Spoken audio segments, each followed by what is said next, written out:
অবশেষে ডিএনএ টেস্টে ধর্ষণের আলামত পাওয়া গেল তনু হত্যার ঘটনায় নিশ্চিত করল সিআইডি। দ্রুত দোষীদের দৃষ্টান্তমূলক শাস্তির দাবি পরিবারের। রাজশাহীতে অর্থের বিনিময়ে জেএমবি সদস্যদের আওয়ামী লীগ প্রার্থী হিসেবে মনোনয়ন দেওয়ার অভিযোগ অস্বীকার সংসদ সদস্যের। তৃণমূল নেতাদের সন্দেহ সহিংসতা হচ্ছে এসব কারণেই। সরকারি ঘোষণার 1 বছরেও ক্লোজ সার্কিট ক্যামেরার আওতায় আসেনি রাজধানীর অনেক এলাকা। নানা প্রতিবন্ধকতার কথা জানালেন ভবন মালিকরা। চলতি অর্থ বছরে রাজস্ব আদায়ে ঘাটতি থাকলেও আগামী বাজেটে উচ্চ প্রবৃদ্ধির লক্ষ্যমাত্রা হাতে নিচ্ছে সরকার। ভ্যাট থেকে সর্বোচ্চ আদায়ের প্রত্যাশা। এবং দেশি বিদেশি শর্তের বেড়াজালে উভয় সংকটে দেশের তৈরি পোশাক শিল্প খাত। আসছে বাজেটে নিরাপত্তামূলক যন্ত্রপাতি আমদানিতে শুল্ক হার বাতিলের দাবি।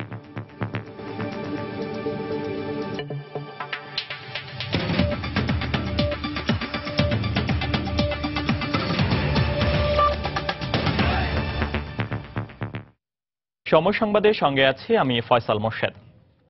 অবশেষে কুমিল্লা ভিক্টোরিয়া কলেজের শিক্ষার্থী সোহাগী জাহান তনু হত্যার ঘটনায় ডিএনএ টেস্টে ধর্ষণের আলামত পাওয়া গেছে বলে নিশ্চিত করেছেন সিআইডির বিশেষ পুলিশ সুপার আব্দুল কাহার আকন্দ। গতরাত 10:15টার দিকে মুঠোফোনে সময় সংবাদকে বিষয়টি নিশ্চিত করেন তিনি। তনুর পরিহিত কাপড়ে ধর্ষণের আলামত পাওয়া গেছে বলে জানান পুলিশ সুপার। 3 জন পুরুষ তনুকে ধর্ষণ করেছে এমনটিও ডিএনএ পরীক্ষায় আলামত পাওয়া গেছে। চলতি বছরের 20 মার্চ কুমিল্লা সেনানিবাসের ভেতরে উলিপুর এলাকায় একটি জঙ্গল থেকে তনুর লাশ উদ্ধার করা হয়। পরদিন তনুর পরিবার কুমিল্লা কোতোয়ালি থানায় একটি হত্যা মামলা দায়ের করেন। 27 মার্চ অধিকতর তদন্তের জন্য আবেদন করে ডিবি পুলিশ। পরে 30 মার্চ আদালতের নির্দেশে কবর থেকে লাশ উত্তোলন করে দ্বিতীয় দফায় ময়নাতদন্তের জন্য আলামত সংগ্রহ করা হয়। এদিকে ময়নাতদন্তের দ্বিতীয় রিপোর্টে সন্তুষ্টি প্রকাশ করেছেন তনুর পরিবার ও তনু মঞ্চ। একই সঙ্গে জড়িতদের দ্রুত গ্রেফতার করে দৃষ্টান্তমূলক শাস্তির দাবি জানিয়েছেন তারা। আমি এই ব্যাপারে সন্তুষ্ট আর দ্রুত বিচার চাই। আমার মেয়ে যে অনর্থক যে মারছে আমি কোনো সময় জানি না। আমার মেয়ে কোনো আমি মেয়েটা আমি এত কষ্ট করে পারছি আমার বলার বাইরে। সিআইডি যে রিপোর্টটা দিচ্ছে ওই রিপোর্টটা ভিত্তি করে যে অতি দ্রুত আমরা বিচারটা চাই। যেহেতু এখন সত্যটা উন্মোচন হইল, তা আমার মনে হয় যে প্রশাসন এটাকে ভালোভাবে নিয়ে যারা অপরাধী তাদেরকে বিচারের আওতায় এনে অতি তাড়াতাড়ি সেটা সুষ্ঠু বিচার করা উচিত। রাজশাহীর বাগমারায় অর্থের বিনিময়ে জেএমবি সদস্যদের আওয়ামী লীগ প্রার্থী হিসেবে মনোনয়ন দেওয়ার অভিযোগ উঠেছে স্থানীয় সংসদ সদস্যের বিরুদ্ধে। তবে অভিযোগ অস্বীকার করে সংসদ সদস্য বলছেন নিয়ম মেনে প্রার্থিতা বাছাই করা হয়েছে। সম্প্রতি এ কারণে বাগমারায় নির্বাচনী সহিংসতা ঘটেছে মনে করেন তৃণমূল আওয়ামী লীগের নেতাকর্মীরা। হাবিবুর রহমান পাপুর তোলা ছবিতে আরও জানাচ্ছেন সাইফুর রহমান রকি। 2004 সালে জেএমবির আতুরঘর হিসেবে পরিচিত ছিল রাজশাহীর বাগমারা। সর্বহারা দমনের নামে ওই সময় বাংলা ভাই ও তার সহযোগীরা অনেক সাধারণ মানুষকে নির্মমভাবে হত্যা করে। এবারের ইউপি নির্বাচনে আওয়ামী লীগের চেয়ারম্যান প্রার্থী আইন উদ্দিন, আলমগীর সরকার, আকবর আলী ও আলতাফ মোল্লা বাংলা ভাইয়ের অন্যতম সহযোগী হিসেবে কাজ করেছেন বলে অভিযোগ উঠেছে। সংগৃহীত একটি ভিডিও ফুটেজে তাদের একসাথে বৈঠক করতে দেখা গেছে। তৃণমূল আওয়ামী লীগ কর্মীদের অভিযোগ, ত্যাগী নেতাদের মূল্যায়ন না করে অর্থ ও জমিজমা লিখে নিয়ে জেএমবি সদস্যদের পক্ষে কাজ করেছেন স্থানীয় সংসদ সদস্য। জেএমবি গোয়ালকান্দিতে সালাম মুন্সি নামক এক ব্যক্তিকে আমি চিনি। সে আসলে জেএমবি করতো, তার বাড়িতে বাংলা ভাইয়ের ক্যাম্প ছিল। সে আওয়ামী লীগের একজন প্রার্থী। যারা জেএমবি করতো পূর্বে আমরা জানি বা জনগণ জানে, তাদেরকে আজ প্রার্থিতা দেওয়া হয়েছে। বাগমারাতে 16টা ইউনিয়নে এরকম নমিনেশন বাণিজ্য হয়েছে। তবে প্রাণ ভয়ে বৈঠকে যাবার কথা স্বীকার করলেও এদের কেউ কেউ বিষয়টি অস্বীকারও করেছেন। বলছে জাহাঙ্গীর সাহেবের বাসায় মিটিং করতে হবে, না গেলে আপনার অসুবিধা হবে। তখন আমরা জানের ভয়ে জাহাঙ্গীরের বাসায় গিয়েছি। অভিযোগটি আনা হয়েছে এটি সম্পূর্ণ মিথ্যা এবং ভিত্তিহীন। আমি কখনো এই রাষ্ট্রদ্রোহী এবং নিষিদ্ধ ঘোষিত কোনো সংগঠনের সঙ্গে নিজেকে কখনো সম্পৃক্ত করিনি। আমি তো নিজেই জানি যে আমি সেখানে ছিলাম কি ছিলাম না। আমি ব্যবসায়ী, আমি রাজনীতি করি না। এদিকে স্থানীয় সংসদ সদস্য অর্থের বিনিময়ে মনোনয়ন দেওয়ার বিষয়টি অস্বীকার করলেও ঋণ পরিশোধের কারণে জমি বিক্রির কথা স্বীকার করেছেন আওয়ামী লীগ মনোনীত এক প্রার্থী। কেউ যদি বলে স্বজন প্রীতি করে আমার আত্মীয় স্বজন বা আমার পার্সোনাল লোককে দিছে, এটা মিথ্যা বিভ্রান্তিকর খবর। এই ঋণ পরিশোধ করার জন্য আমি জমিটা বিক্রি করেছি। আমি কোনো নমিনেশনের ক্ষেত্রে জমি বিক্রি করি না। 7 মে নির্বাচনী সহিংসতায় আওয়ামী লীগ সমর্থিত ও বিদ্রোহী প্রার্থীর সমর্থকদের মধ্যে সংঘর্ষে 4 জন মারা যায়। সাইফুর রহমান রকি, সময় সংবাদ, বাগমারা, রাজশাহী।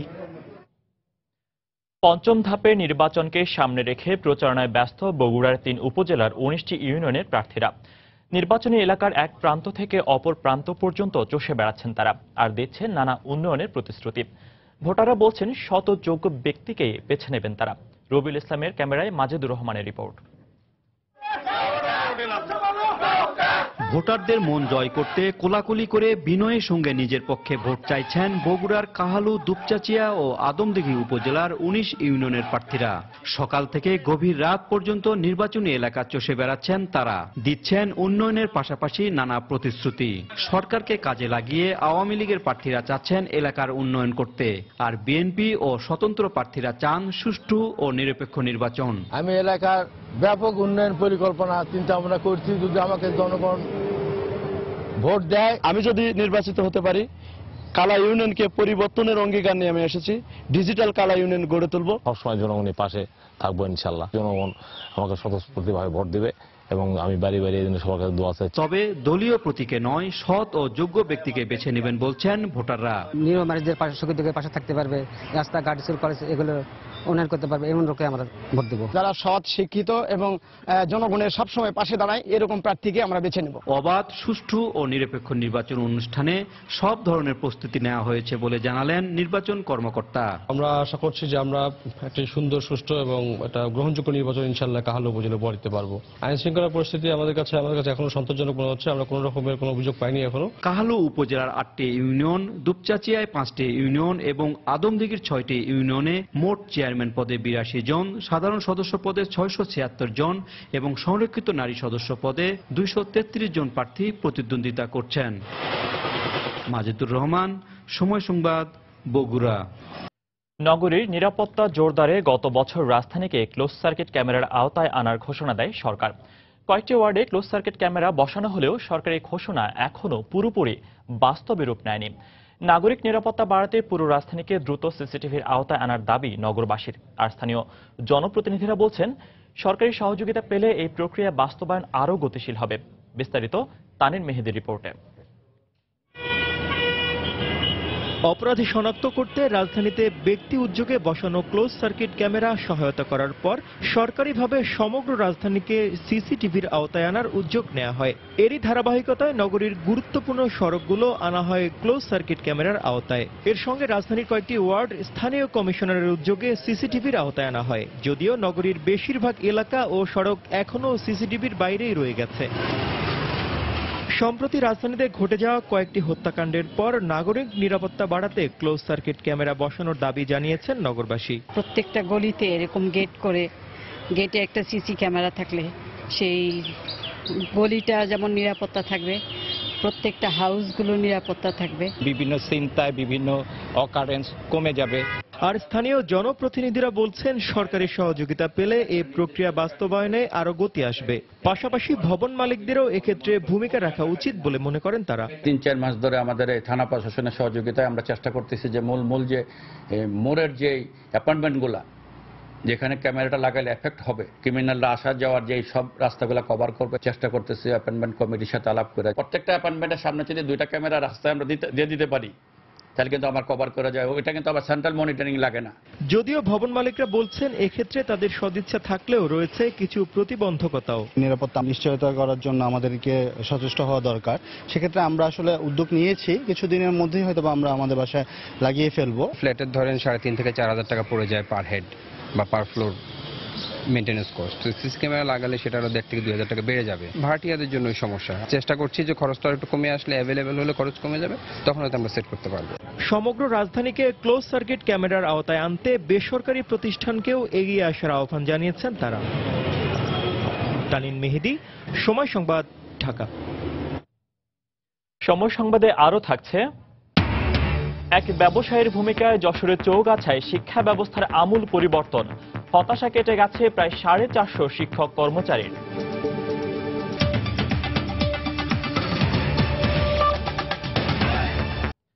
ইসরায়েলের গোয়েন্দা সংস্থা মোসাদের সঙ্গে সরকার উৎখাতের ষড়যন্ত্রের অভিযোগে আটক বিএনপির যুগ্ম মহাসচিব আসলাম চৌধুরীর 7 দিনের রিমান্ড মঞ্জুর করেছেন আদালত। গতকাল দুপুরে আসলাম সহ অভিযুক্ত 3 জনকে ডিবি কার্যালয় থেকে আদালতে নিয়ে আসা হয়। এরপর আসলামের বিরুদ্ধে পুলিশ 10 দিনের রিমান্ড আবেদন করলে আদালত 7 দিনের রিমান্ড মঞ্জুর করেন। রোববার সন্ধ্যায় রাজধানীর পূর্বাচল থেকে আসলাম চৌধুরী, তার গাড়ি চালক ও এক ব্যক্তিগত সহযোগীকে আটকের পর রাতে তাদের মহানগর গোয়েন্দা পুলিশের কার্যালয়ে রাখা হয়। সম্প্রতি ইসরায়েলের গোয়েন্দা সংস্থা মোসাদের এজেন্ট মেহেদী এন সাফাদির সাথে ভারতের আগ্রায় অন্তত 3 দিন বিএনপির কেন্দ্রীয় যুগ্ম মহাসচিব আসলাম চৌধুরী বৈঠক করেছেন এমন তথ্য প্রমাণাদি সংগ্রহের পরই আটক করা হয় বিএনপি নেতা আসলাম চৌধুরীকে।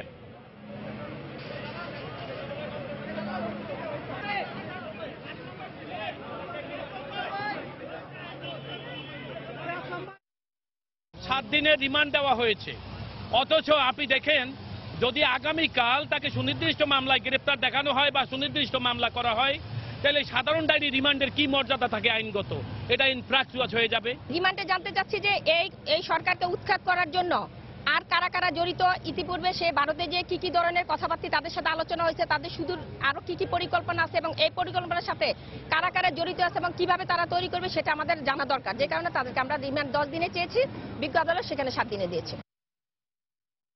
আসলাম চৌধুরীর সঙ্গে বৈঠকের আগে থেকেই বাংলাদেশের বিরুদ্ধে ষড়যন্ত্র করছেন মোসাদের এজেন্ট মেহেদী এন সাফাদি। তার ফেসবুক পেজ ও বিভিন্ন গণমাধ্যমে দেয়া সাক্ষাৎকার বিশ্লেষণ করে এমন তথ্য পাওয়া যায়। জানুয়ারি মাসে তিনি মন্তব্য করেন, শিগগিরই ইসরায়েলের সঙ্গে সম্পর্কের দুয়ার খুলছে বাংলাদেশের। এ প্রেক্ষাপটে নিরাপত্তা বিশ্লেষকরা বলছেন, মোসাদের ষড়যন্ত্রের সঙ্গে নিজেকে জড়িয়েছেন বিএনপি নেতা আসলাম চৌধুরী। অন্যদিকে অপরাধ বিজ্ঞানীদের মতে, ইসরায়েলের সঙ্গে বাংলাদেশের কূটনৈতিক সম্পর্ক না থাকার পরও সে দেশের গোয়েন্দা সংস্থার কারোর সঙ্গে বৈঠক করাটা দণ্ডনীয় অপরাধ। Khan Mohammad রুমেলের report. Del Aviv নামক একটি সংগঠনের আমন্ত্রণে চলতি বছরের মার্চে ভারতের মোরাদাবাদ শহরে আসেন ইসরায়েলের রাষ্ট্রীয় গোয়েন্দা সংস্থা মোসাদের এজেন্ট মেহেদী এন সাফাদি। ইন্দো ইসরায়েল সম্পর্ক নিয়ে একটি সেমিনারে অংশ নেন তিনি। সে সময় 6 থেকে 12 মার্চ 3 দফা আসলাম চৌধুরীর সঙ্গে বৈঠক হয় তার। শুধু তাই নয়, এর আগে চলতি বছরের জানুয়ারিতে জেরুজালেম অনলাইন নামক একটি পত্রিকায় সাক্ষাৎকারে সাফাদি বলেন, বাংলাদেশে শীঘ্রই একটি নতুন সরকার আসছে, সেই সরকার ইসরায়েলের সঙ্গে কাজ করবে। সেই সাক্ষাৎকারে সাফাদি আরও বলেন, বাংলাদেশ একটি জঙ্গি ও ব্যর্থ রাষ্ট্রে পরিণত হতে চলেছে। এক সময়কার লিকুদ পার্টি নেতা ও ইসরায়েলের প্রেসিডেন্ট বিনইয়ামিন নেতানিয়াহুর উপদেষ্টা সাফাদি বাংলাদেশের সাম্প্রতিক হত্যাকাণ্ডের বিষয়ে অবগত রয়েছেন। এ ব্যাপারে তিনি বলেন, বাংলাদেশে একের পর এক হত্যাকাণ্ড চালিয়ে আইএস গভীর ভিত্তি প্রতিষ্ঠা করতে চাইছে।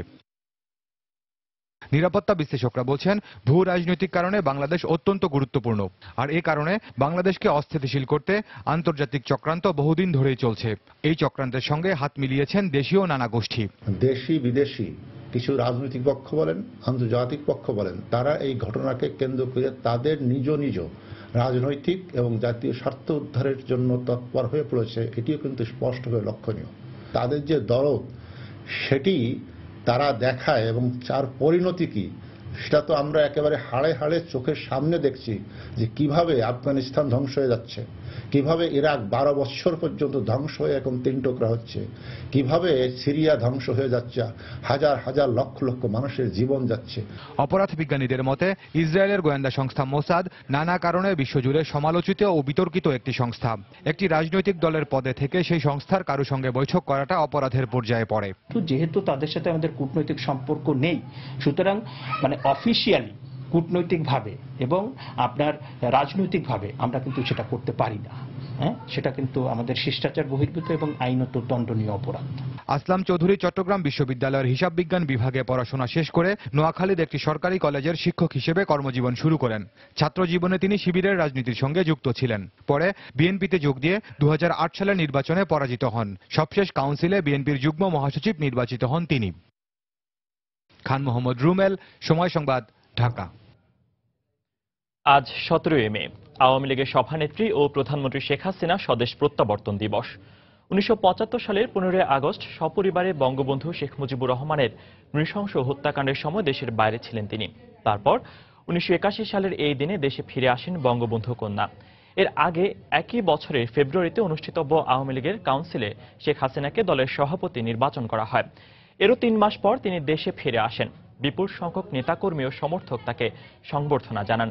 এরপর থেকেই শেখ হাসিনা দলের সভাপতির দায়িত্ব পালন করে আসছেন। এছাড়াও তিনি 1996 ও 2008 সালে আওয়ামী লীগ সরকারের প্রধানমন্ত্রীর দায়িত্ব পালন করেন। বর্তমানে তিনি তৃতীয়বারের মতো দেশের প্রধানমন্ত্রীর দায়িত্ব পালন করছেন। এই দিবসকে কেন্দ্র করে দলের পক্ষ থেকে আলোচনা সভা, দোয়া ও মিলাদ মাহফিলের আয়োজন করা হয়েছে।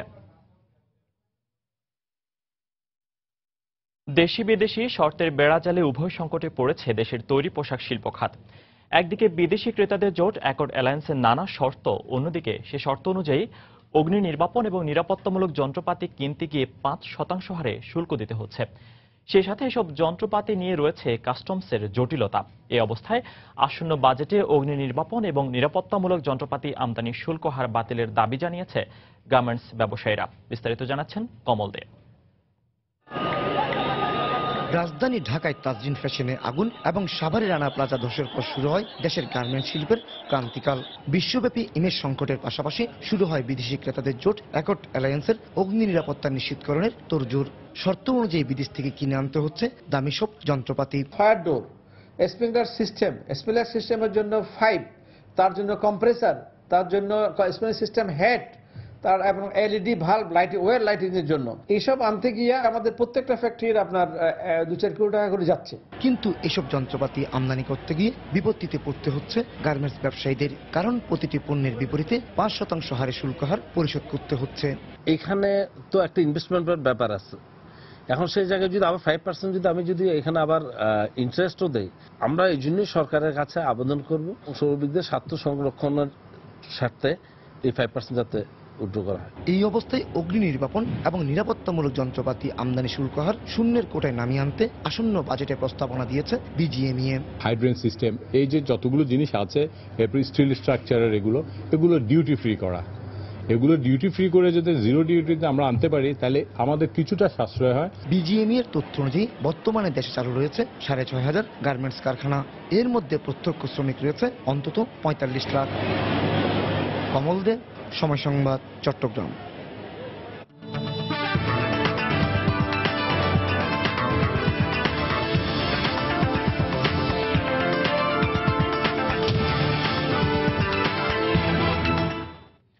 চলতি অর্থ বছরে রাজস্ব আদায়ে বড় ঘাটতি থাকলেও আগামী বাজেটে প্রায় 2,42,652 কোটি টাকার উচ্চ প্রবৃদ্ধির রাজস্ব লক্ষ্যমাত্রা হাতে নিচ্ছে সরকার। এক্ষেত্রে 2016-17 অর্থ বছরে ভ্যাট থেকে সর্বোচ্চ রাজস্ব আদায়ের প্রত্যাশা করা হলেও অর্থনীতিবিদদের মতে নতুন ভ্যাট আইন বাস্তবায়ন হবে এই অর্থ বছরের সবচেয়ে বড় চ্যালেঞ্জ। ব্যবসায়ী ও অর্থনীতিবিদদের মতে নতুন করের ক্ষেত্র নির্ধারণ, এনবিআরের প্রশাসনিক দক্ষতা বৃদ্ধি ও কর ফাঁকি রোধে কার্যকর উদ্যোগ না নিলে রাজস্ব লক্ষ্যমাত্রা অর্জন কঠিন হবে। বিস্তারিত জানাচ্ছেন হাজেরা শিউলি। অর্থনীতির আকার বাড়ায় প্রতি বছরই বাড়ছে জাতীয় বাজেটের আকার। এবার বেশ আগেই অর্থমন্ত্রী জানিয়েছেন 2016-17 অর্থ বছরে বাজেট হতে পারে প্রায় 3.5 লাখ কোটি টাকার। এই বড় বাজেটের ব্যয়ের যোগান দিতে এনবিআর এর উপর পড়ছে 2 লাখ কোটি টাকারও বেশি রাজস্ব সংগ্রহের ভার। অথচ চলতি অর্থ বছর এনবিআর কে দেয়া 1,76,370 কোটি টাকার লক্ষ্যমাত্রার মধ্যে প্রথম 9 মাসে অর্জন মাত্র 1,05,000 কোটি টাকা। অর্থনীতিবিদদের মতে করদাতার সংখ্যা বাড়ানো ও নতুন করের ক্ষেত্র তৈরি করতে না পারলে আগামী অর্থ বছরেও রাজস্ব লক্ষ্যমাত্রা অর্জন সম্ভব হবে না। ব্যয়ের বাজেট অনুযায়ী প্রবৃদ্ধি ধরতে যেয়ে আমার আয়ের লক্ষ্যমাত্রা বেশি করতেই হচ্ছে।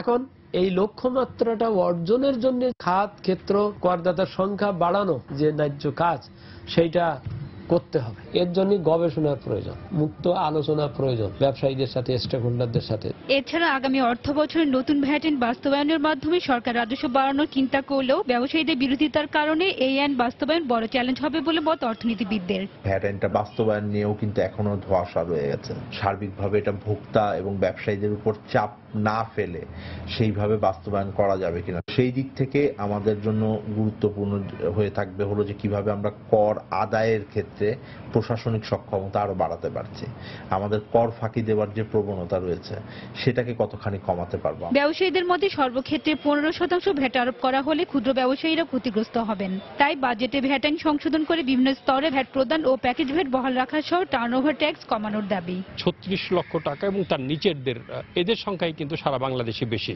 এবং এরা বেশি ক্ষতিগ্রস্ত হবে এবং তারা এই আইনটা বাস্তবায়ন করতে পারবে না। এনবিআর এর সাথে একটা দ্বন্দ্ব তৈরি হবে, তাতে কিন্তু ব্যবসায়ীরা ক্ষতিগ্রস্ত হবে এবং রেভিনিউ কালেকশনও ক্ষতিগ্রস্ত হবে। রাজস্ব লক্ষ্যমাত্রা অর্জনে স্বল্প মেয়াদী কৌশল গ্রহণের মাধ্যমে ক্ষুদ্র ব্যবসায়ীদের করের আওতায় আনা, বাজেটে আমদানি শুল্ক কমানোর সিদ্ধান্ত পুনর্বিবেচনা ও বিকল্প বিরোধ নিষ্পত্তি ব্যবস্থাকে কার্যকর করার পরামর্শ অর্থনীতিবিদদের। হাজারের শিউলি, সময় সংবাদ, ঢাকা। সময় সংবাদে আরও থাকছে, আইএস মোকাবেলায় লিবীয় সরকারকে সামরিক প্রশিক্ষণ দিতে সম্মত যুক্তরাষ্ট্রসহ অন্যান্য বিশ্বশক্তি, জাতীয় ঐক্য প্রতিষ্ঠার আহ্বান মার্কিন পররাষ্ট্রমন্ত্রীর।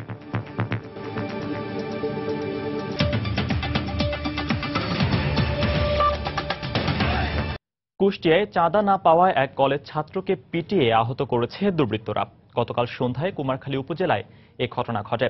পুলিশ ও স্বজনরা জানায়, দীর্ঘদিন ধরে পাঞ্চি গ্রামের বাসিন্দা আবুল হোসেনের কাছে চাঁদা দাবি করে আসছিল বখাটেরা, কিন্তু চাঁদা না পেয়ে গতকাল সন্ধ্যায় আবুল হোসেনের ছেলে রুবেলকে ধরে নিয়ে মারধর করে সন্ত্রাসীরা। খবর পেয়ে পুলিশ ঘটনাস্থলে পৌঁছে তাকে উদ্ধার করে কুমারখালী উপজেলা স্বাস্থ্য কমপ্লেক্সে ভর্তি করে। তবে এ ঘটনায় এখনও কাউকে আটক করতে পারেনি পুলিশ।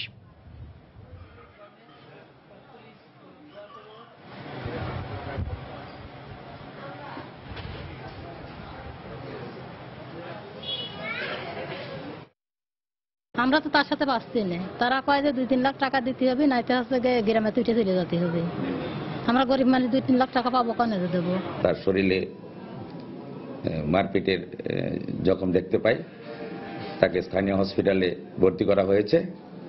এই ঘটনার সাথে যারা জড়িত তাদেরকে গ্রেপ্তারের জন্য আমরা কয়েক জায়গায় অভিযান পরিচালনা করেছি। দ্রুত ওদের আইনের আওতায় নিয়ে আসবো। যশোরের চৌগাছা উপজেলায় শিক্ষা প্রসারে ভূমিকা রাখছেন এক ব্যবসায়ী। নিজ উদ্যোগে বেতন দেন 28টি নন এমপিও স্কুল, কলেজ, মাদ্রাসার প্রায় 450 শিক্ষক কর্মচারীর। তার উদ্যোগের কারণে বিনা পারিশ্রমিকে কর্মরত শিক্ষক কর্মচারীদের হতাশা যেমন কেটেছে, তেমনি উপজেলা শিক্ষা ব্যবস্থারও আমূল পরিবর্তন ঘটেছে। শিক্ষা সংশ্লিষ্টরা মনে করেন, দেশের শিল্পপতিরা যদি এভাবে এগিয়ে আসেন তাহলে দেশের শিক্ষা ব্যবস্থার চিত্রটাই বদলে যাবে। জুয়েল মৃধা তথ্য ও সাব্বির আল জামানের ছবি নিয়ে ডেস্ক রিপোর্ট। যশোরের চৌগাছা উপজেলায় মোট 219টি শিক্ষা প্রতিষ্ঠান রয়েছে। এর মধ্যে সরকারি প্রাথমিক বিদ্যালয় 139টি, মাধ্যমিক বিদ্যালয় 47টি, মাদ্রাসা 23টি ও কলেজ রয়েছে 10টি। এসব প্রতিষ্ঠানের মধ্যে 28টি প্রতিষ্ঠান নন এমপিও এবং সরকারি 111টি প্রতিষ্ঠানে রয়েছে শিক্ষক সংকট। এসব শিক্ষা প্রতিষ্ঠানে শিক্ষার পরিবেশ ও মান উন্নয়নে 2013 সাল থেকে নীরবে নিভৃতে কাজ করছেন এ উপজেলার শিল্পপতি হাসানুজ্জামান রাহিন। ডিভাইন শিক্ষা উন্নয়ন কর্মসূচির নামে তিনি নন এমপিওভুক্ত 28টি প্রতিষ্ঠানে কর্মরত 311 জন শিক্ষক কর্মচারী ও সরকারি প্রাথমিক বিদ্যালয়ের শূন্য পদের বিপরীতে 122 জন শিক্ষক নিয়োগ দিয়ে তাদের বেতন ভাতা দিয়ে যাচ্ছেন। 2004 সাল থেকে অত্র বিদ্যালয়তে আমার শিক্ষক কর্মচারীরা বিনা পরিশ্রমিকে এখানে শ্রম দিয়ে আসছেন। হাসানুজ্জামান রাহিন সাহেব তিনি আমাদের শিক্ষকদের কিছু সম্মানের ব্যবস্থা করেছেন। বোনাস বেতন পাওয়ার পরে আমরা আমাদের পরিবার নিয়ে সচ্ছল জীবনযাপন করতে সক্ষম হয়েছি। ভাতাটা পেয়ে আমরা সবাই শিক্ষকরা সবাই খুব আনন্দিত। লেখাপড়ার মান যাতে উন্নতি হয় সেই হিসাবে আমরা বর্তমানে এগিয়ে যাচ্ছি, এইভাবে প্রতিষ্ঠানরা এগিয়ে চলছে সামনের দিকে। এই সেবা মৃত্যুর আগ পর্যন্ত যাতে চলতে পারে সেই ব্যবস্থা উনি করবেন বলে আশ্বাস প্রদান করেছেন। বেসরকারি ব্যবস্থাপনায় বেতন ভাতার এই উদ্যোগের কারণে শিক্ষকদের জবাবদিহিতার পাশাপাশি উপজেলার শিক্ষা ব্যবস্থার আমূল পরিবর্তন ঘটেছে বলে মনে করেন স্থানীয় শিক্ষাবিদ ও উপজেলার শিক্ষা কর্মকর্তা। চৌগাছার সার্বিক শিক্ষার মানদণ্ডে ব্যাপক পরিবর্তন হয়েছে এবং ঝরে পড়া বন্ধ হয়েছে, শিক্ষার হার বেড়েছে। আহ্বান জানাবো যারা এরকম শিল্পপতি আছেন সমাজ সেবার জন্য এবং শিক্ষার মান উন্নয়নের জন্য কাজ করতে চান, তারা তার এই আদর্শকে অনুকরণীয় হিসাবে দেখতে পারেন। ডিভাইন শিক্ষা উন্নয়ন কর্মসূচির মাধ্যমে এ উপজেলার শিক্ষক ও কর্মচারীদের প্রতি মাসে প্রায় 18,42,000 টাকা বেতন ভাতা দেয়া হয়। সময় সংবাদ, যশোর। স্থানীয় সংসদ সদস্য উপজেলা শিক্ষা কর্মকর্তার উপস্থিতিতে নারায়ণগঞ্জ স্কুল শিক্ষককে লাঞ্ছিত করার ঘটনায় 3 সদস্যের তদন্ত কমিটি গঠন করেছে স্থানীয় প্রশাসন। হাসপাতালে চিকিৎসাধীন ওই শিক্ষক জানিয়েছেন তিনি প্রভাবশালীদের চক্রান্তের শিকার। এদিকে স্থানীয় সংসদ সদস্য সেলিম ওসমানের দাবি, জনরোষ থেকে বাঁচাতেই ওই শিক্ষককে শাস্তি দেওয়া হয়েছে। শিক্ষকের সঙ্গে এমন আচরণ মেনে নেওয়া যায় না মন্তব্য করে শিক্ষামন্ত্রী দোষীদের বিরুদ্ধে ব্যবস্থা নেওয়ার আশ্বাস দিয়েছেন। শওকত আলী সৈকতের তথ্য ও আব্দুল্লাহ আল মামুনের ছবি নিয়ে ডেস্ক রিপোর্ট। গত 13 মে শুক্রবার নারায়ণগঞ্জের বন্দর উপজেলায় পিয়ার সাত্তার লতিফ উচ্চ বিদ্যালয়ে স্কুল কমিটির বৈঠকে এক স্কুল ছাত্রকে মারধরের ঘটনায় প্রধান শিক্ষক শ্যামলকান্তি ভক্তকে জিজ্ঞাসাবাদ চলছিল। এ সময় হঠাৎ করেই পাশের মসজিদের মাইকে ঘোষণা দেয়া হয় স্কুলের প্রধান শিক্ষক ইসলাম ধর্ম নিয়ে কটূক্তি করেছেন। এক পর্যায়ে স্থানীয়রা স্কুলে গিয়ে তাকে লাঞ্ছিত করে অবরুদ্ধ করে রাখে। স্থানীয় সংসদ সদস্য সেলিম ওসমান ঘটনাস্থলে গেলে দ্বিতীয় দফায় লাঞ্ছিত হন অভিযুক্ত শিক্ষক। এ সময় অসুস্থ হয়ে পড়লে তাকে উদ্ধার করে নারায়ণগঞ্জ সদর হাসপাতালে ভর্তি করে পুলিশ। ধর্মীয় যে আঘাতটা আমার প্রতি আনছে এটা ওদের সাজানো নাটক। ক্লাস 10-এর একটা ছেলেকে আমি শাসন করেছিলাম, একটা থাপ্পড় দিয়েছিলাম। সেই থাপ্পড়টাকে কেন্দ্র করে তারা এই নাটক সাজিয়েছে। মসজিদের মাইকে মাইকে আমার বিরুদ্ধে কথাটা প্ররোচনা করাইছে। দৃষ্টান্তমূলক বিচার চাই, যে বিচারে একজন নির্যাতিত হয়েছে আর জন্য কেউ নির্যাতিত না হয়। স্যার কি বলছে এটা আমি শুনি নাই, তবে স্টুডেন্টরা বলছে আমার কাছে তাৎক্ষণিকভাবে যে স্যার আমাদের ধর্ম নিয়ে কটূক্তি করছে। বলতেছে তোরা মানুষ না মানুষ, তোদের কি কোনো মায়ের ধর্ম নেই, তোরা ক্লাসটা এইভাবেই কথা। ধর্মীয় বিষয়ে প্রধান শিক্ষক জনাব শ্যামলকান্তি ভক্ত উনি কখনো এই ধরনের কথা উগ্র কোনো কথা বলতে আমি শুনি নাই। এ ব্যাপারে স্থানীয় সংসদ সদস্য সেলিম ওসমান মোবাইল ফোনে জানান, জনরোষ ঠেকাতে অভিযুক্ত শিক্ষককে শাস্তি দেওয়া হয়েছে। ঠিক আছে, কানে ধরে বটি না, একটা বটি নিচ্ছে, বটি নিয়ে কানে ধরো, হাত দিয়ে জনগণকে মাপ চাও। এদিকে উপজেলা শিক্ষা কর্মকর্তার সামনে ঘটনাটি ঘটলেও শিক্ষক লাঞ্ছিতের ব্যাপারে কোনো কথা বলেননি তিনি। গোয়েন্দা সংস্থাগুলো তদন্ত করে বের করবেন যেটার ভিতরে কিছু আছে কি নাই। এখন আমরা স্কুল পর্যায়ে শ্রেণীকক্ষের ভিতরে বা স্কুলের পর্যায়ে যে বিষয়গুলো ঘটেছে সেই বিষয়গুলো সম্পর্কে আমরা তদন্ত করছি। যারা শিক্ষার সাথে সংশ্লিষ্ট, স্কুলের সাথে সংশ্লিষ্ট, তাদেরকে দিয়ে একটি কমিটি করে দেওয়া হয়েছে। কাজে সে বিষয়ে তো আইন শৃঙ্খলা রক্ষাকারী বাহিনীর কোনো কমেন্টস করার কিছু নেই। পুলিশের পক্ষ থেকে যা করবে সেটা আমরা প্রপারলি করব এবং ইন টাইমে আমরা সেটাকে অ্যাড্রেস করব, অ্যাটেনশন দেব। কোন শিক্ষকের সঙ্গে এমন আচরণ মেনে নেওয়া যায় না উল্লেখ করে ঘটনা তদন্ত করে ব্যবস্থা নেওয়ার কথা জানান শিক্ষামন্ত্রী। শিক্ষকের প্রতি এই ধরনের আচরণ এটা আমরা কখনো এটা গ্রহণযোগ্য মনে করি না এবং এটার জন্য আমরা খুবই বিব্রত এবং আমরা এই বিষয়ে আরো তথ্য নিব, প্রয়োজনে আমরা আরো ইনকোয়ারি করে বা তদন্ত করে এই বিষয়ে আমাদের যা যা করণীয় সম্ভব সেটা আমরা অবশ্যই করব। পুলিশি হেফাজতে নারায়ণগঞ্জ সদর হাসপাতালে চিকিৎসাধীন রয়েছেন প্রধান শিক্ষক শ্যামলকান্তি ভক্ত। এ ব্যাপারে থানায় মামলা হয়নি। সময় সংবাদ, নারায়ণগঞ্জ। আফ্রিকার দেশ মালিতে ঝড়ে নিহত দুজন বাংলাদেশি পুলিশ সদস্যের মধ্যে একজনের বাড়ি শেরপুরে। সামিদুল ইসলামের মৃত্যুর খবর বাড়িতে পৌঁছালে কান্নায় ভেঙে পড়েন স্বজনরা। তারা জানান, চলতি মাসের 3 তারিখে জাতিসংঘের শান্তিরক্ষা মিশনে যোগ দিতে মালিতে পাড়ি জমান সদর উপজেলার বেতমারি গ্রামের কনস্টেবল সামিদুল। রোববার বিকেলে দায়িত্বরত অবস্থায় ঝড়ের কবলে পড়ে গুরুতর আহত হন তিনি। পরে তাকে উদ্ধার করে বামাকো হাসপাতালে নিলে চিকিৎসাধীন অবস্থায় ওই দিন সন্ধ্যায় তার মৃত্যু হয়। মালিতে যাওয়ার আগে সর্বশেষ তিনি ময়মনসিংহ পুলিশ লাইনে কর্মরত ছিলেন।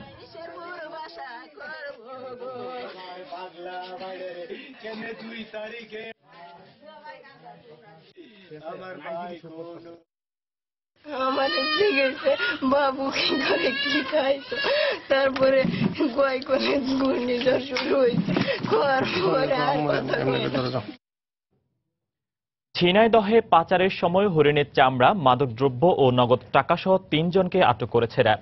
গতরাত 9টার দিকে তাদের আটক করা হয়। র্যাব 6 জানায়, শহরের ব্যাপারীপাড়া এলাকায় মাদক কেনাবেচা হচ্ছে এমন সংবাদের ভিত্তিতে সেখানে অভিযান চালানো হয়। এ সময় হিরোইন, গাঁজা, ইয়াবা, ফেন্সিডিলের বোতল ও একটি হরিণের চামড়া সহ প্রায় নগদ 4 লাখ টাকা জব্দ করা হয়। পাচারের সাথে জড়িত থাকার অভিযোগে আটক করা হয় 3 জনকে। আটককৃতরা হল কোরবান আলী, তার স্ত্রী আমেনা খাতুন ও মামুনুর রশিদ। এরা সবাই দীর্ঘদিন যাবৎ মাদক ব্যবসার সাথে জড়িত ছিল বলে নিশ্চিত করেছে র্যাব।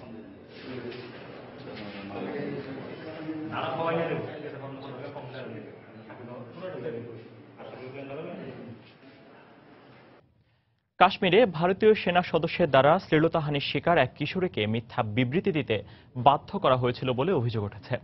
সোমবার এক সংবাদ সম্মেলনে 16 বছরের ওই কিশোরী জানায়, সেনা সদস্যের দ্বারা নিগৃহীত হলেও পুলিশের চাপে তাদের জড়িত না থাকার লিখিত বিবৃতিতে সই করতে বাধ্য হয় সে। অন্যথায় নিরাপত্তার ভয় দেখানো হয়েছিল বলেও দাবি করা হয়। সংবাদ সম্মেলনের মাধ্যমে ঘটনা নিরপেক্ষ তদন্ত দাবি করে লাঞ্ছিতা। গেল 12 এপ্রিল ওই কিশোরীকে শ্লীলতাহানির অভিযোগে ঘটনাকে কেন্দ্র করে সেনা জনতা সংঘর্ষে 5 জনের মৃত্যু হয়।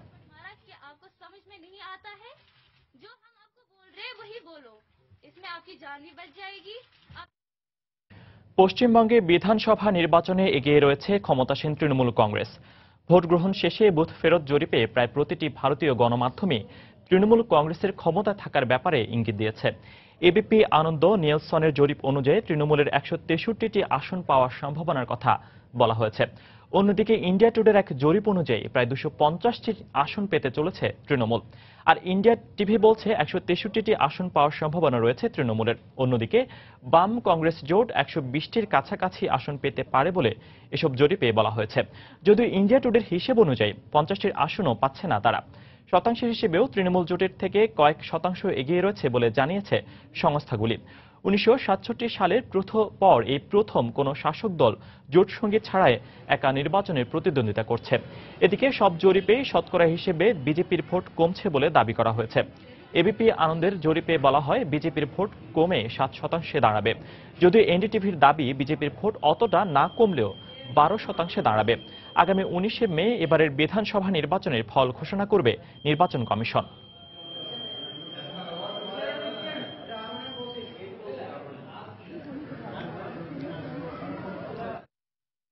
আইএস মোকাবিলায় জাতিসংঘ সমর্থিত লিবীয় সরকারকে সামরিক প্রশিক্ষণ ও অস্ত্র সরবরাহ সহ সব ধরনের সহায়তা দিতে সম্মত হয়েছে যুক্তরাষ্ট্র ও অন্যান্য বিশ্বশক্তিগুলো। অস্ট্রিয়ার ভিয়েনায় অনুষ্ঠিত এক বৈঠকের পর জাতিসংঘের অস্ত্র নিষেধাজ্ঞা শিথিলে লিবিয়ার আবেদনের প্রতি বিশ্ব শক্তিগুলোর সমর্থনের কথা জানান মার্কিন পররাষ্ট্রমন্ত্রী জন কেরি। একই সঙ্গে জঙ্গি গোষ্ঠী আইএস দমনে লিবিয়ার জাতীয় ঐক্য প্রতিষ্ঠার আহ্বানও জানান তিনি। দীর্ঘদিনের একনায়ক মুয়াম্মার গাদ্দাফির পতনের পর থেকে লিবিয়ায় চরম অরাজকতা বিরাজ করছে। জাতিসংঘের সমর্থনে বহু চেষ্টার পর একটি ঐকমত্যের সরকার গঠিত হলেও তার ভিত এখনো তেমন শক্ত নয়। গেল মাসে লিবিয়ার সরকার আশঙ্কা প্রকাশ করে বলে আইএসকে শিগগিরই থামানো না গেলে তারা দেশটির বেশিরভাগ অংশ দখল করে নিতে পারে। এমন অবস্থায় লিবিয়ার জাতিসংঘ সমর্থিত সরকারকে সার্বিক সহযোগিতায় সম্মত হল আন্তর্জাতিক সম্প্রদায়। সোমবার অস্ট্রিয়ার ভিয়েনায় মার্কিন পররাষ্ট্রমন্ত্রী জন কেরি এবং ইতালির পররাষ্ট্রমন্ত্রী পাওলো গেন্তিলোনির এক বৈঠকের পর জানানো হয় লিবিয়ার সামরিক বাহিনীর সদস্যদের প্রশিক্ষণ ও সামরিক সরঞ্জাম সরবরাহে পরিপূর্ণ সমর্থন দিতে প্রস্তুত রয়েছেন তারা। আইএস লিবিয়ার জন্য এক বড় হুমকি, যাকে প্রতিরোধ করা খুবই জরুরি। জাতীয় ঐক্যমত্যের সরকার তথা জিএনএ একমাত্র কর্তৃপক্ষ যারা জাতীয় ঐক্য প্রতিষ্ঠা করতে পারে। এটাই গুরুত্বপূর্ণ প্রতিষ্ঠানগুলোকে প্রতিনিধিত্বশীল ও স্বীকৃত প্রতিষ্ঠানের অধীনে ন্যস্ত করার একমাত্র উপায়। বৈঠকের পর লিবিয়ার উপর থেকে জাতিসংঘের অস্ত্র নিষেধাজ্ঞা তুলে নেওয়ার আহ্বান জানান জিএনএ এর প্রধানমন্ত্রী ফায়েজ সিরাজ। এছাড়া অভিবাসী স্রোত ঠেকাতে কোস্টগার্ডকে শক্তিশালী করার ঘোষণা দেন তিনি। লিবিয়ার তাকফিরি গোষ্ঠীর বিরুদ্ধে লড়াইয়ে প্রয়োজনীয় অস্ত্রের সরবরাহ নিশ্চিত করা আবশ্যক। এ কারণে আমরা লিবিয়ার উপর থেকে জাতিসংঘের অস্ত্র নিষেধাজ্ঞা তুলে নেবার জন্য বলছি। সদ্য গঠিত প্রেসিডেন্সি গার্ডের স্পষ্ট লক্ষ্য হল সরকার টিকিয়ে রাখা, জনসাধারণের শান্তি ও নিরাপত্তা প্রতিষ্ঠা করা। লিবিয়ার এই আহ্বানে সাড়া দিয়ে জাতিসংঘের অস্ত্র নিষেধাজ্ঞা তুলে নিতে প্রচেষ্টা চালানোর পাশাপাশি দেশটির পূর্বাঞ্চলে সরকার ও বিদ্রোহীদের মধ্যে যে গোলযোগ চলছে তা অবসান ঘটাতেও এ ফোরাম প্রস্তুত রয়েছে বলে জানানো হয়। তবে নতুন সরকার দেশটিতে নিরাপত্তা প্রতিষ্ঠা করতে সক্ষম হবে কিনা তা নিয়ে সন্দেহ প্রকাশ করেছেন জার্মানির পররাষ্ট্রমন্ত্রী ফ্রাঙ্ক ওয়াল্টার স্টেনমায়ার। এদিকে মিস্তারা এলাকায় লিবীয় সেনাবাহিনীর সঙ্গে আইএসের তুমুল সংঘর্ষের খবর পাওয়া গেছে।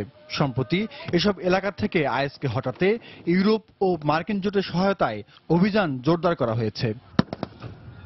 জাহিদুর রহমান, সময় সংবাদ।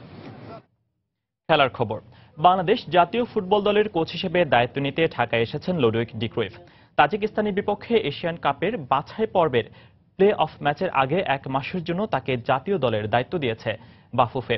এর আগেও বাংলাদেশ কোচের হিসেবে দায়িত্ব পালনকালে জাতীয় দল হিসেবে সাফল্য পেলেও বাফুফের কর্মকর্তাদের বিরুদ্ধে নানা অভিযোগ করার কারণে বেশ বিতর্কিত হন এই ডাচ কোচ। 2015 সালের সেপ্টেম্বরে ডি ক্রুইফের সাথে চুক্তির মেয়াদ শেষ করার পর তার বৃদ্ধি করেন বাফুফে। তবে নতুন মেয়াদে কাজী সালাউদ্দিন বাফুফের সভাপতি হিসেবে দায়িত্ব নেয়ার পর আপাতত আবারও স্বল্প মেয়াদের জন্য ফিরিয়ে আনা হলো তাকে। সকালে রাজধানীর শাহজালাল আন্তর্জাতিক বিমানবন্দরে এসে পৌঁছান ক্রুইফ। তাজিকদের বিপক্ষে ম্যাচে দলের ভুল ত্রুটিগুলো শুধরে দেওয়াটাই এই মুহূর্তে তার প্রধান কাজ বলে জানিয়েছেন তিনি।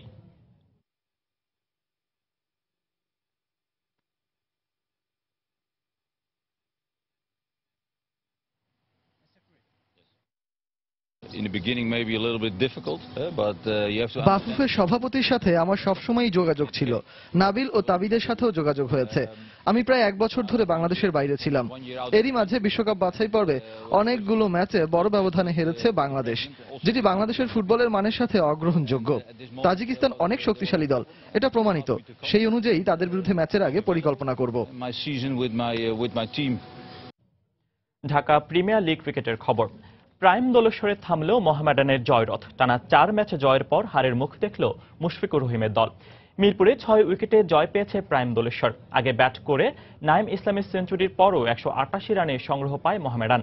জবাবে ইমতিয়াজের 88 রানের সুবাদে 4 উইকেট হারিয়ে লক্ষ্যে পৌঁছে যায় দোলেশ্বর। টস হেরে ব্যাট করতে নেমে প্রাইম দোলেশ্বরের পেসারদের তোপে মোহামেডানের শুরুটা হয় ভয়াবহ।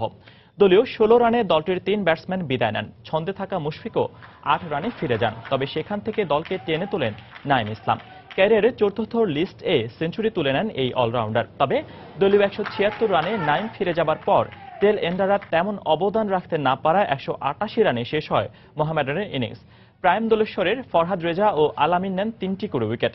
জবাবে উদ্বোধনী ঝুঁটিতে 53 রান যোগ করে রনি আউট হন ব্যক্তিগত 16 রানে। দ্বিতীয় উইকেটে ইমতিয়াজ ও রকিবুলের ব্যাট থেকে আসে 73 রান। এবারের আসরে দ্বিতীয় 50 তুলে নিয়ে ইমতিয়াজ আউট হন 88 রানে। শেষ দিকে নাসিরের অপরাজিত 37 রানে 6 উইকেট হাতে রেখেই লক্ষ্যে পৌঁছে যায় প্রাইম দোলেশ্বর।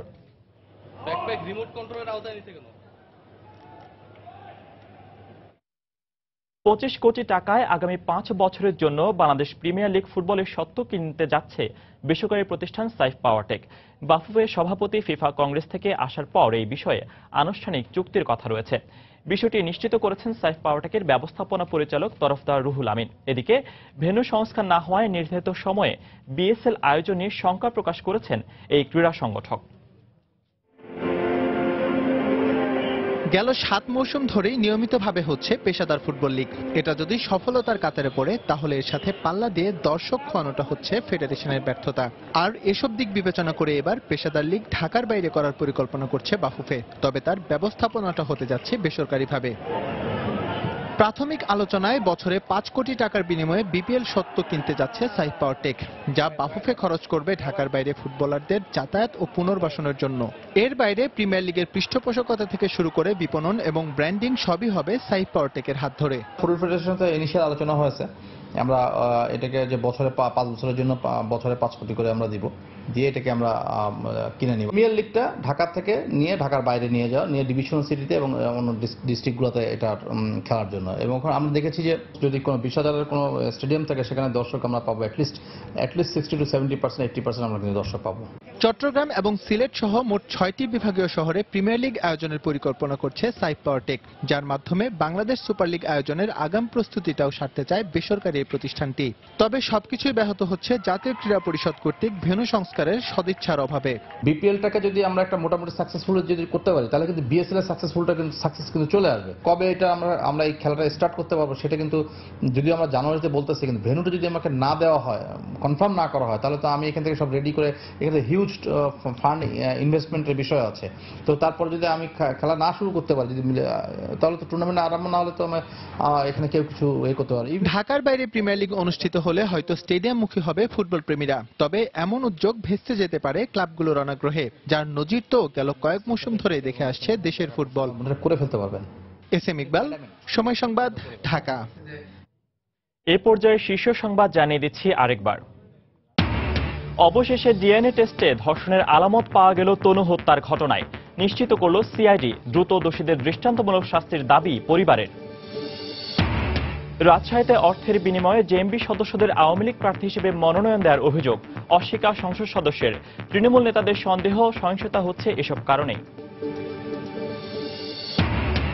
সরকারি ঘোষণার 1 বছরেও ক্লোজ সার্কিট ক্যামেরার আওতায় আসেনি রাজধানীর অনেক এলাকা। নানা প্রতিবন্ধকতার কথা জানালেন ভবন মালিকরা। চলতি অর্থ বছরে রাজস্ব আদায়ে ঘাটতি থাকলেও আগামী বাজেটে উচ্চ প্রবৃদ্ধির লক্ষ্যমাত্রা হাতে নিচ্ছে সরকার। ভ্যাট থেকে সর্বোচ্চ আদায়ের প্রত্যাশা। এবং দেশি বিদেশি শর্তে বেড়াজালে উভয় সংকটে দেশের তৈরি পোশাক শিল্প খাত। আসছে বাজেটে নিরাপত্তামূলক যন্ত্রপাতি আমদানিতে শুল্ক হার বাতিলের দাবি। এই ছিল এখনকার মতো। যে কোনো খবর পেতে ভিজিট করুন সময়নিউজ.tv। যে কোনো বাংলা লিংক, রবি ও সিটিসেল নম্বর থেকে সময় সংবাদের খবর, অনুষ্ঠান সম্পর্কে জানতে এবং যে কোনো তথ্য সময় সংবাদকে জানাতে ডায়াল করুন 16242 নম্বরে। এছাড়া এই মাত্রা পাওয়া খবর মোবাইলে পেতে SMS করুন *SN লিখে পাঠিয়ে দিন 16242 নম্বরে। সঙ্গে থাকুন সময়ের।